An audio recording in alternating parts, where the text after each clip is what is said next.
guys, welcome back to the new season of 90 Day the Other Way, Season 7, Episode 1. So, today we're gonna do Chloe and Manon and Anthony. Okay, Chloe first. Chloe has no idea what she is doing. My friend is about to make the biggest mistake of her life, and I really need to stop her. Okay, no, hi, hello, how are you doing? What happened to hello? How are you? My name is.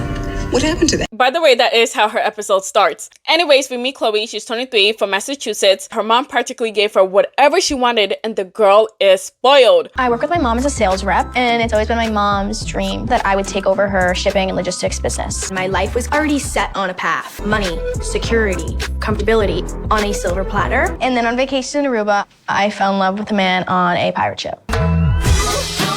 Oh. Well, I get it, but also not really, because I still wouldn't leave everything behind just for that. You know what I mean? Yes, ma'am. But then she said that he gave her some vibes that she wasn't feeling. I don't want to say kind of he was like cocky, but he definitely knew like what he had going on. And I was like, oh, no. Like, no, you're not going to do that with me. Like, don't give me that, you know, energy. Huh? She said a lot, but also nothing at all, because what energy was he giving you? And also, if it was that bad, then you shouldn't want to be with him in the first place. But apparently that changed, because later they met up at a bar and he ended up being really nice to her and he told her that she should come back. And after fighting with herself about it, she was like, all right, bet. So after dating for 11 months, visiting him 3 times, she has officially decided to move to Aruba just to be with this man. Would I ditch a great future that my mother has set up for me just for a man? Probably not, but okay.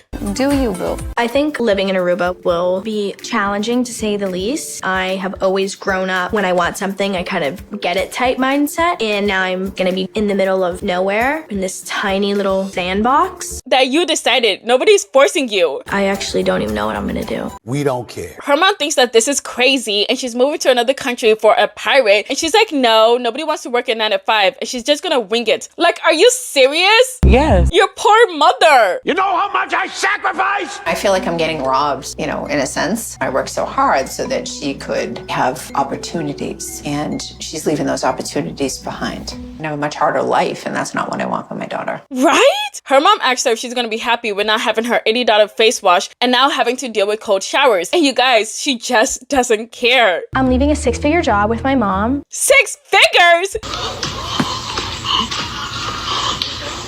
To move to Aruba, which is obviously insane, but love does make you do crazy things. Oh my gosh. I think what's going on here is that she never truly struggled. So she doesn't know how hard it is and how so many people would rather have her life than the life that she wants with this man. Because you gotta be kidding me, to throw away 6 figures for a guy that you don't even know. But I guess 11 months is a long time. But honestly, I feel like what she should have done was like just taken a long vacation over there to see how it would work out, not permanently move there. Anyways, her friend Jennifer, you know, the girl that was driving earlier, said that her man isn't good, and she knows that because her husband is friends with him. And so she wants to stop her before she goes to another country and makes a big mistake. So she gets to a place, and Chloe says that she loves Jennifer, but she's like her friend / her mom, and she doesn't like listening to her because 99.9% of the time, she's right. Which is so dumb, because I would love a friend like that. But unfortunately, I am that friend, so. Oh my God, bro. Too bad, so sad for me. Anyways. There's just thousands of these girls that literally come to Aruba for one reason, and that is to party and hook up with the locals. I've been going there for such a long time. I've seen it so many times, and I think you're making a mistake.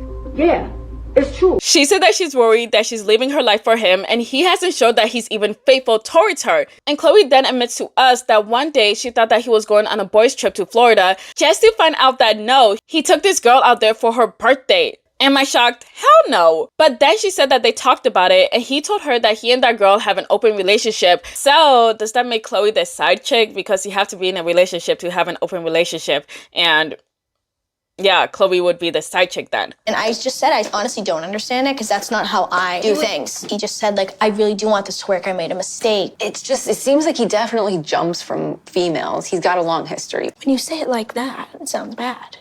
It is bad. It was bad. Bullshit. Wake the fuck up. What the fuck is y'all smoking? And she said that her husband used to work in that type of entertainment, tourist business, whatever. And he got flirted with all the time. And he's seen the guys there talk to all these girls and they always have each other's back. But Chloe says that she doesn't care and she's gonna go because she feels like it's gonna work out. Like, girl, you are so stupid. But that's where her segment ends. Moving on to Manon and Anthony. So we meet her. She's 32, from France, currently lives in LA. So 12 years ago, I actually started a social media page about being plus size and living in France. One day, I just got a phone call and it was a plus size denim brand and said, hey, I'm the CEO and I want to invite you to come to LA for a plus size photo shoot. I went and I never came back again. She's an executive marketing director and she owns her own agency for social media. And honestly, that title alone, she just sounds busy. My American dream was starting to become true, but something was missing. Come here, sexy. Okay. So she said that she's overworked and she really isn't spending time with her family, but then she starts crying and telling her friends that she has to go back to France. I'm selling my house and I'm going back to France full time. Oh my god. I don't know if I should like... Hold on a minute. Haley? Hi. That girl on Jubilee that completely embarrassed herself, right? Let me search this up before, I embarrass myself. Gotta know what I'm talking about. I don't know, fashion makes like no money unless you're a thin white woman. So, so she's a thin white woman, so. Yes, it is her. What the fuck is she doing here? Obviously for some clout. But if you guys don't know her, she was basically on like that YouTube channel, What Influencer Makes the Most Amount of Money or something like that. And you guys, she was just making out-of-pocket comments every single time. And I don't know, but it just always sounded like she was trying to make herself seem better than some of the people there. And everybody was like, girl, enough. Nobody liked her in that video. And also, it was so funny at the end because it's like she got humbled. But yeah, that's crazy. That's Haley. Back to the episode. Yeah, so it's for my husband, for a good quality of life. He's gonna be the one working fully now so I can focus on my son. Because you know me, here it's like, it's a lot. Yeah. It's a lot. I totally get it. Shut the fuck up, bitch. Her friends tell her to relax when she gets there, and she says that she doesn't know if she can because she gotta find a house there. But for now, she's gonna be living with her family who's still stuck in their old ways. When I went to see my grandpa, what happened? The first thing he said to me, he looked at me and he's like, how a girl like you married a man like that? Wow. Like, excuse me? Horrible. My goodness, was her husband there? Because if he was there, he should have had her back. He should have said something, anything. But damn, that sucks. My mom will be like, oh, did you gain some weight? Oh, you lost a little bit. Just, why is it a criteria? You cannot just say, hi, how are you? But this type of thing that makes you feel like, makes you feel you're never enough. You're never enough. I hope she finds a new place fast. But she starts crying because she will be the only fat girl over there again, which is why the photo shoot was very important to her because being fat is low-key normalized here, in America. So she was really comfortable having friends here that are the same size as her. Growing up in France always made me feel like I was less than. I remember being bullied. All of the other kids at school were making fun of me, chewing gum in my hair, spitting on me, calling me the whale, calling me fat, and Pause. Her mom was talking all that shit when she's not even skinny herself. Ridiculous. That ain't right. Shame on you. So now we see Anthony, who's been a stay-at-home dad for a year and a half because daycare is expensive as fuck. And it really is. Daycare in America, the expenses are just out of this world. I remember somebody said that they were paying like $80,000 to $90,000 a year daycare alone. I remember when I used to work in daycare, there was like parents that were paying like $5,000 to $6,000 every month for their kids. But they were making like hundreds of thousands of dollars a year. Some were even making like millions of dollars a year. So it was like pocket change to them, but that was wild to me. Oh my gosh. And then it also reminded me of parents that were like pull up in like their brand new Range Rover, and these parents would be the same parents that have like government assistance paying for their kids to enroll in daycare, which pissed me off because I know you can afford it. I don't know what you're doing, but you're doing something to avoid paying like all these taxes or whatever. I don't know what you're doing, but I need to know. But it's like so many of them go through like the government assistant route, and they come in with like the brand new cars, brand new Mercedes, BMWs, Range Rovers, everything like that. Yet they pay close to nothing with the daycare. I'm just like, oh, the rich are doing it again. They always know how to do it, and I want to know, how do they do it? I don't want to be a buzzkill, and I don't want to sound like I'm jealous. I am. Anyways, back to the episode. We met about 4 years ago. He actually swiped left on me at first. He's terrible at taking pictures of himself. You could not see his face at first. I'm like, oh, that's probably a creep, right? But we never know.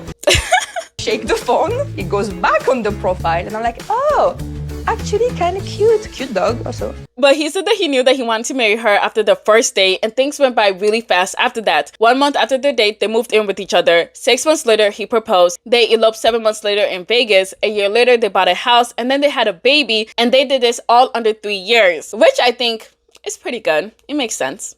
Yeah. Not the 1 month moving in though. That one was crazy. Wouldn't let that shit happen to me though. Okay, finished my meeting. Come here, mon baby. Here's our mama. Oh, he doesn't like you.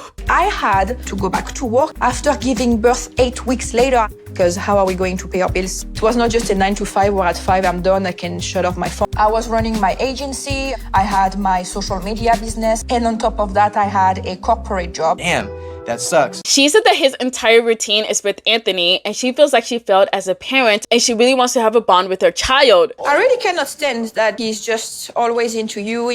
Every time I try to play or something, it just goes straight back at you. That's because you barely see him. But Anthony said that they used to fight a lot because she was jealous that their baby liked him more. But luckily for them, when they move back to France, she'll be able to spend more time with him. Our marriage was falling apart, so I said, why don't we sell our house and move to France and really focus on us as a family and the quality of life that can be there. I started seeing, I'm like, you know what, he is right. The American dream is actually killing me, and I need to let it go. Yeah, the American dream is just work, work, work, and they even push retirement age back. So yeah, that sucks. I'm tired, boss. I don't give a damn! But to get ready for the move, they're selling all of their stuff. Right now, they're trying to sell their car for $27,000 because they owe $27,000 on it. Then they tell us that they already sold their house for $810,000. Are you fucking kidding me? Nope. Y'all, we just saw their house, their itty bitty house, for $810,000. Are you fucking kidding me? Like, if you're a broke boy, just say so. So the net proceeds we have right now is $88,778. But we have 2 weeks that you have to be out of the house. So just prep yourself. Wow, nothing is ready to yet. get out of our house, pack all of our belongings, Get rid paperwork. of everything in 2 weeks. Take your time, babe. Take your time. But the car that they were trying to sell for $27,000, well, they were only offered $15,000 for it. Oh my God.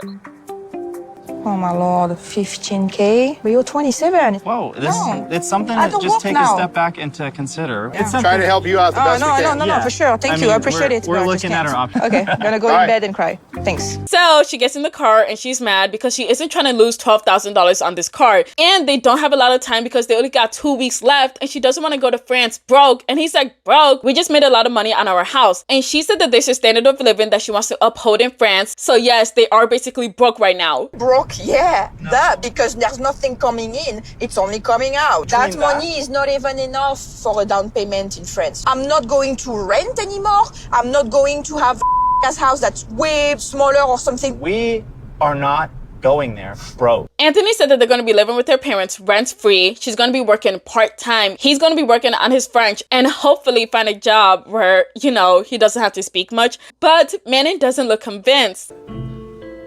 You're delulu. I'm motivated. Delulu. It's different. Delusional.